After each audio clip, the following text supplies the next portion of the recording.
ఇప్పుడు PoK Pakistan occupied Kashmir భారతదేశ జమ్మూ కాశ్మీర్లో సుమారు 82,500 చదరపు కిలోమీటర్ల భూభాగాన్ని పాకిస్తాన్ తన ఆధీనంలో అక్రమంగా 1947 నుంచి తన అదుపులో పెట్టుకుంది.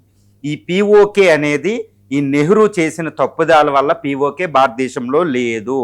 అప్పుడు వల్లభాయ్ పటేల్ చెప్పినట్టు విని ఆ యుద్ధాన్ని 1947-48లో పాకిస్తాన్తో యుద్ధాన్ని ఇంకా కొనసాగించుంటే అది వచ్చేసిన ఈ లోపులోనే నెహ్రూ గారు యునైటెడ్ నేషన్స్ నెహ్రూ అప్పటి భారత ప్రధాని యునైటెడ్ నేషన్స్ ఐక్యరాజ్య సమితిలోకి వెళ్ళి శాంతి ఒప్పందానికి సీజ్ ఫైర్ ప్రకటించడం వల్ల పీఓకే మనం లాక్కోలేకపోయాం, లేకపోతే మనం సైన్యం తీసుకునేది బీజేపీ ఎప్పుడు వాదిస్తూ ఉంటుంది. ముఖ్యంగా మోడీ, షా, అమిత్ షా, అదేవిధంగా అజిత్ దోవాల్ వీళ్ళందరూ మాట్లాడే విషయం అనమాట.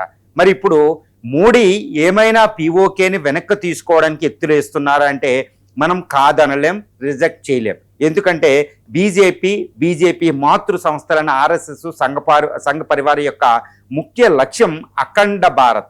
ఈ అఖండ భారత్ అంటే పీఓకే నుంచి తర్వాత పాకిస్తాన్లో తర్వాత బంగ్లాదేశ్ ఈ యొక్క సౌత్ ఏషియా ఎంటైర్ హిమాలయాల కింద నుంచి హిందూ మహాసముద్రం మధ్యలో ఉన్న భూభాగం అంతా కూడా ఒక అఖండ భారత్ అని వాళ్ళు నిర్వచిస్తూ ఉంటారు. అఖండ భారత్ మన మ్యాప్ చూస్తే మనకు అర్థమవుతుంది.